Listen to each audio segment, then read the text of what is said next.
Nos destaques do Panorama CBN de hoje, eu conto para você que a Polícia Federal fez uma operação para prender suspeitos de planejar atos terroristas no Brasil. Segundo o APF, os homens são ligados ao grupo terrorista Hezbollah e preparavam atentados contra endereços da comunidade judaica. No Judiciário, o Supremo Tribunal Federal decidiu que o divórcio entre casais pode ser feito sem a exigência de uma separação judicial prévia. Com isso, o divórcio pode ocorrer diretamente, sem passar por outras etapas.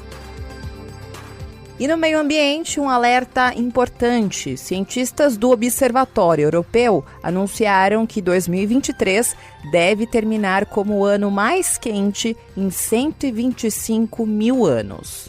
Panorama CBN. Olá para você que está ouvindo o Panorama CBN. Eu sou Juliana Prado e vou te contar em menos de 30 minutos tudo que foi notícia nesta quarta-feira, dia 8 de novembro de 2023.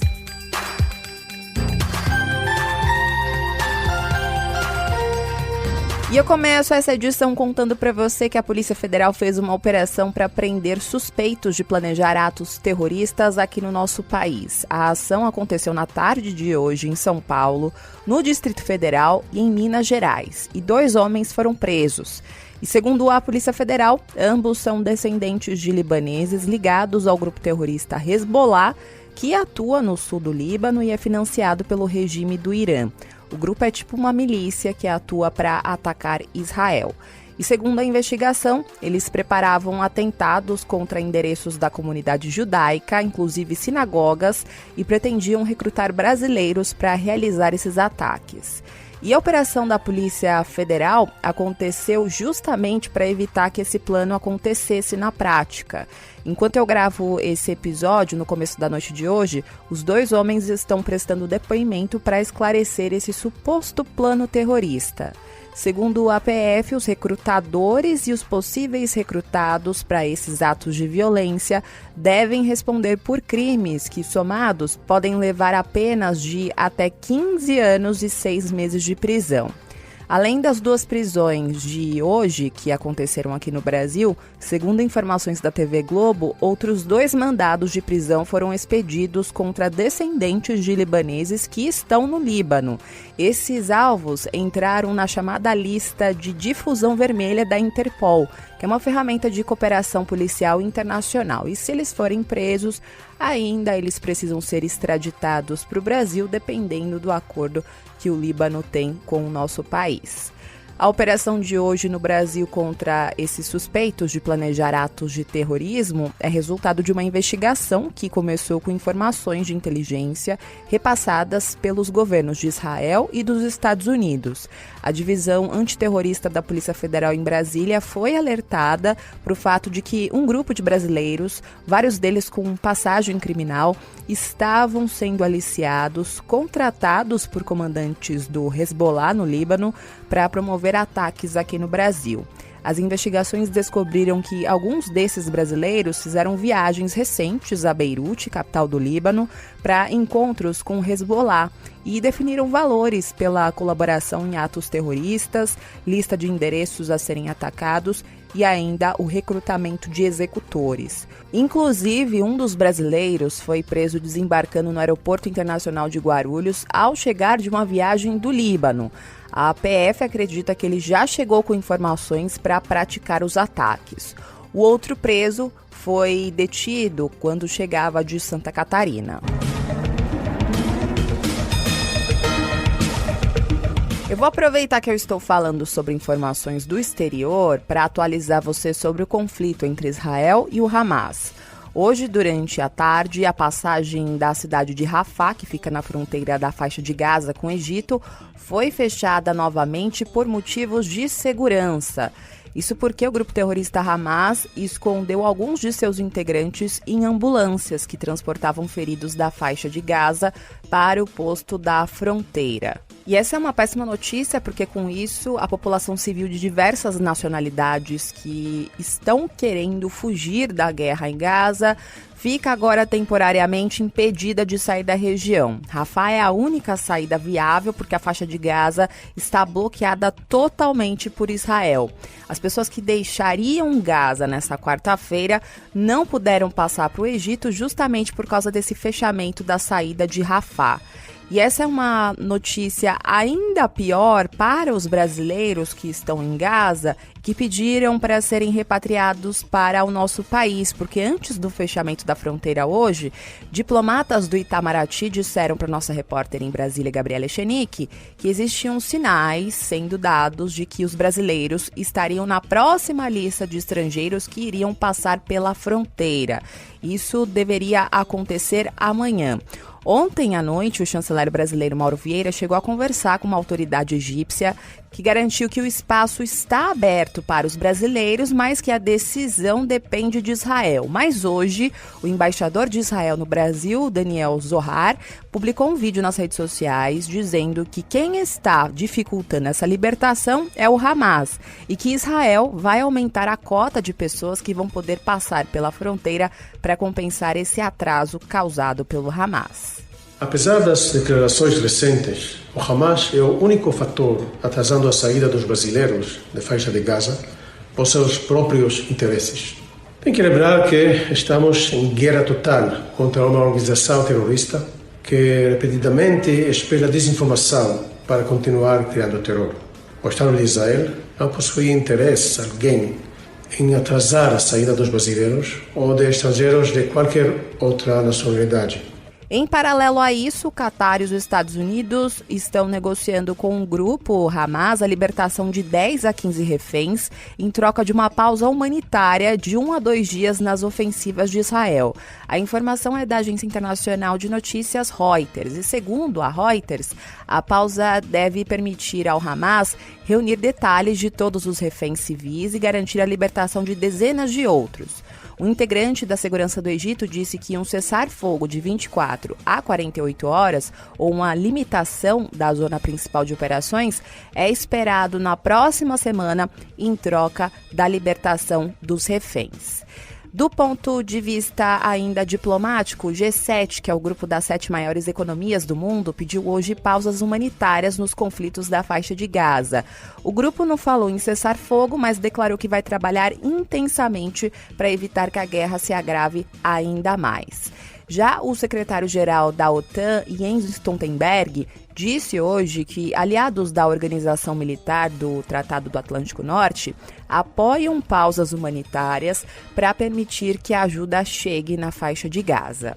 Hoje também o secretário de Estado americano Antony Blinken disse que, assim como ocorre atualmente na Cisjordânia, que é um território que é ocupado por palestinos, a faixa de Gaza deve passar ao comando da autoridade palestina quando o conflito entre Israel e Hamas terminar. Essa declaração ela é importante porque é o sinal mais forte de como o governo Biden enxerga e deseja o futuro do conflito. Lembrando que os Estados Unidos são os principais aliados de Israel. Para fechar o resumão aí da guerra de hoje, o secretário-geral das Nações Unidas, Antônio Guterres, diz que o número de civis mortos na faixa de Gaza mostra que há algo claramente errado com as operações militares de Israel em Gaza. Logo mais eu volto com outras notícias do cenário internacional para você.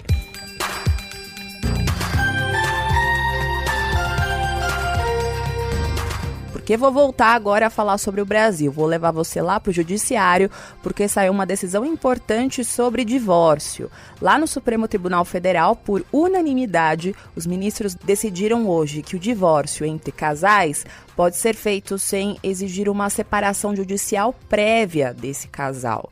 Durante o julgamento, prevaleceu a posição do relator do caso, o ministro Luiz Fux, que argumentou que, se o casal desejar, o divórcio pode ocorrer diretamente, ou seja, sem a necessidade de etapas prévias, nem mesmo um período mínimo de matrimônio antes do fim do vínculo.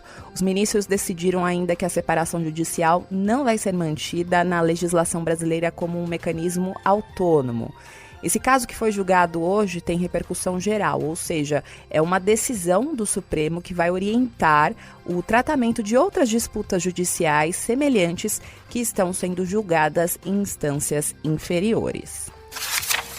No Rio de Janeiro, hoje o ministro da Justiça, Flávio Dino, e o governador Cláudio Castro firmaram um acordo para formar o Comitê de Inteligência Financeira e Recuperação de Ativos, conhecido como CIFRA. A Bianca Santos contou para você na edição da manhã do Panorama CBN de hoje como é que esse grupo vai funcionar, mas resumidamente, esse grupo foi formado com o objetivo de desmantelar as redes financeiras de organizações criminosas no Rio, incluindo agentes de diversas instituições federais e estaduais, como as Polícias Federal e Civil, o Ministério Público Federal, o Ministério Público do Rio e o COAF, que é um órgão do governo que monitora as transações financeiras. Esse acordo tem duração de 1 ano e pode ser renovado. E durante a cerimônia de assinatura dessa parceria, o ministro Flávio Dino explicou que o comando da coordenação geral será compartilhado entre o Estado e o governo federal. E sobre as ações específicas e o funcionamento do comitê, Flávio Dino disse que o sigilo é essencial para o sucesso das operações. Nós não podemos dizer antecipadamente tudo que será feito, por uma razão simples. Você frustra a operação de inteligência, eu diria que ela passa a ser pouco ou nada inteligente. Então, há um trabalho técnico organizado a partir desses dados, que evidentemente as polícias tecnicamente saberão conduzir um comitê com sede física de pessoal permanente. Então, não é algo temporário. Já o governador do Rio, Cláudio Castro, contou que já há ações de monitoramento de empresas suspeitas que operam nas áreas controladas por criminosos e que diversos CNPJs já estão sendo analisados. A Secretaria de Fazenda do Rio de Janeiro hoje está levantando todos os CNPJs nessas áreas mais conflagradas, junto com o COAF, para ver quem possa ter uma disparidade no faturamento, e aí, naqueles que tiverem uma disparidade, será indicado. E eu também tinha falado que era importante CNPJs ligados a criminosos já conhecidos.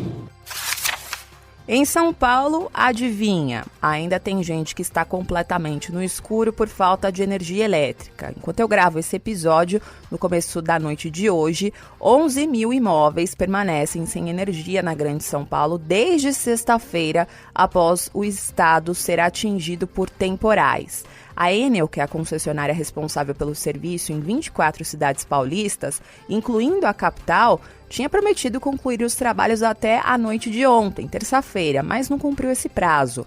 Por causa disso, hoje a Procuradoria-Geral do município de São Paulo entrou com uma ação civil pública contra a Enel por descumprimento de acordo da empresa com a capital paulista e de outras normas legais.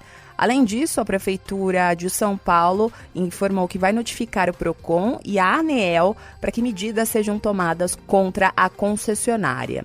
Agora, a nova previsão é que a energia desses consumidores que estão sem luz desde sexta-feira seja normalizado ainda no final da noite de hoje. Segundo a concessionária, mais de 3 mil técnicos estão nas ruas para reconstruir trechos inteiros da rede elétrica que foram derrubados pelas árvores. Mas as pessoas não aguentam mais esperar, né? Nossa repórter em São Paulo, Gabriela Rangel, conversou com Eliana Freitas, que mora na Zona Sul de São Paulo e está sem luz desde sexta-feira. A gente tenta falar com a Enel, eles nunca têm previsão, ou às vezes dão previsão para o horário, e a gente não aguenta mais. Tem vários comércios, empresas, na verdade, que estão dependendo dessa volta dessa energia. Aqui no nosso condomínio, a gente tem uma pessoa que teve bebê, que deve retornar hoje. Como é que ela volta para casa sem energia? Lembrando para você que os imóveis que tiveram fornecimento de energia interrompido no sábado ou no domingo ainda estão no escuro e não tem previsão de voltar. Sobre o ressarcimento do prejuízo dos clientes, o presidente da Enel, Max Lins, diz que a lei só prevê a cobertura de eletrodomésticos que foram danificados. Essa regulamentação emanada da Agência de Energia Elétrica já tem 2 dispositivos para ressarcimento de danos. Um voltado para ressarcimento de danos elétricos, está lá no procedimento, na resolução 1000 da ANEEL, tudo que tem que ser feito, como a companhia tem que agir. Isso é do curso normal. Inclusive, nossa área comercial está agilizando esses canais, dada a excepcionalidade, até buscando antecipar esses prazos de recepção dessas demandas, tá certo? Para que a gente possa agilizar, para que a pessoa tenha o seu ressarcimento do seu eletrodoméstico. Um outro tipo de ressarcimento é quanto ao tempo que o cliente ficou sem energia. Há uma compensação. E isso, na fatura do mês subsequente, isso é abatido da fatura.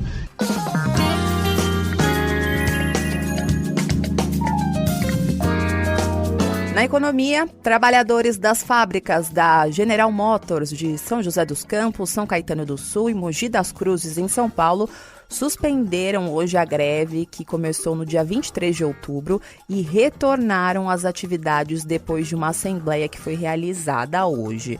No acordo que foi fechado entre as duas partes, a GM concordou em suspender a demissão de mais de 1.200 funcionários das 3 unidades. A montadora também topou pagar os dias parados e a licença remunerada a quem havia sido dispensado por telegrama. Mas essa paralisação pode ser retomada se a empresa não cumprir os pontos que foram definidos e acertados entre as duas partes. E falando no setor automobilístico, hoje a associação que representa as montadoras, a Anfávia, divulgou um balanço que mostra que as vendas de veículos tiveram o segundo melhor mês do ano em outubro, com média diária de 10.400 emplacamentos. O número se aproxima do patamar de antes da pandemia, quando o indicador chegava a 11 mil. Em relação a setembro, houve uma alta de 10%. Segundo a Anfávia, o resultado foi impulsionado pela demanda das locadoras de veículos. E para fechar o nosso giro econômico de hoje, eu vou contar para você como é que foi o fechamento do mercado financeiro com a expectativa para a aprovação da reforma tributária, porque há expectativa para que os senadores aprovem essa reforma que é esperada há muitas décadas, ainda no final da noite. Então, durante todo o dia, os investidores ficaram ansiosos para que isso acontecesse. E isso refletiu no fechamento do mercado financeiro hoje. A Bolsa de Valores de São Paulo fechou o dia de hoje em baixa de 0,11% aos 119.138 pontos. No mercado de câmbio, o dólar comercial fechou o dia de hoje em alta de 0,66%, cotado a R$ 4,907. Já o euro encerrou o dia de hoje em alta de 0,72%, cotado a R$ 5,252. Agora eu vou voltar a falar sobre o noticiário internacional, porque hoje teve um alerta bem grave sobre o meio ambiente. Cientistas do Observatório Europeu Copernicus anunciaram hoje que 2023 deve terminar como o ano mais quente em 125 mil anos. Isso mesmo, eu não errei. Os dados mostram que o último mês de outubro foi o mais quente do mundo nesse período. O mês superou o recorde de temperatura do outubro anterior, de 2019, por uma larga diferença, segundo o Serviço de Mudanças Climáticas da União Europeia. Esse calor é resultado do aumento dos gases do efeito estufa provocados pelo homem e também pelo fenômeno climático El Niño, que é caracterizado pelo aquecimento das águas do Oceano Pacífico. O recorde foi quebrado em 0,4 graus Celsius, o que é uma margem enorme. O observatório descreveu essa anomalia de temperatura de outubro como muito extrema. Falei agora sobre o El Niño e hoje a Organização Meteorológica Mundial informou que esse fenômeno climático deve durar ao menos até abril de 2024, ou seja, vem mais calor por aí. Segundo a agência da ONU, o fenômeno se desenvolveu rapidamente em 2023 e pode atingir o seu pico no primeiro semestre do ano que vem. O El Niño acontece com frequência a cada 2 a 7 anos e a sua duração média é de 12 meses, gerando um impacto direto no aumento da temperatura global. O secretário-geral da Organização Meteorológica Mundial, Peter Talas, disse que o ano que vem vai ser ainda mais quente. Segundo ele, isso é uma consequência clara da contribuição crescente das concentrações de gases do efeito estufa provenientes de atividades humanas. O secretário fez ainda um alerta de que eventos climáticos extremos, como ondas de calor, secas, incêndios florestais e enchentes, serão mais comuns em algumas regiões e podem gerar maiores impactos.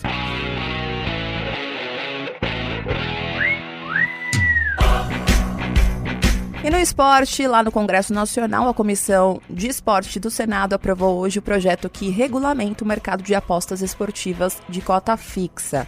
O texto foi aprovado em uma votação simbólica quando não há uma contagem de votos, porque o projeto já foi aprovado pela Câmara dos Deputados e é uma das propostas do Ministério da Fazenda para aumentar a arrecadação federal. A proposta estabelece tributação de prêmios e casas de apostas, define taxa de operação e estipula regras para a publicidade do setor, porque ainda não tem uma regulamentação em relação a isso. Segundo o texto, caberá ao Ministério da Fazenda autorizar as operações de apostas com base em critérios de conveniência e oportunidade. Agora, esse projeto precisa ser aprovado por todos os senadores. Panorama CBN. Agora, eu vou indo nessa. Muito obrigada pela companhia de hoje. O roteiro e a produção deste episódio foram feitos por mim e a sonorização é do Anderson Wendel, o Tico. E você pode me encontrar lá nas redes sociais, no @Juliana_Deprado no Twitter, no Insta é só procurar por @JulianaDeprado e também tem o e-mail que é o juliana.prado@cbn.com.br. Além disso, você pode, lá no Spotify, seguir, comentar e dar 5 estrelas nesse episódio. No Apple Podcasts você pode seguir a gente. No Deezer você pode favoritar. Lá no Google Podcasts você pode se inscrever. No Cashbox você pode se inscrever e também dar like. Na Amazon Music você pode seguir a gente. E na Alexa você pode colocar o Panorama CBN como resumo de notícias na sua rotina de bom dia ou boa noite. E não se esqueça que amanhã tem a edição da manhã do Panorama CBN a partir das 7 horas da manhã com a minha companheira Bianca Santos. Combinado? Beijos pra você e até mais!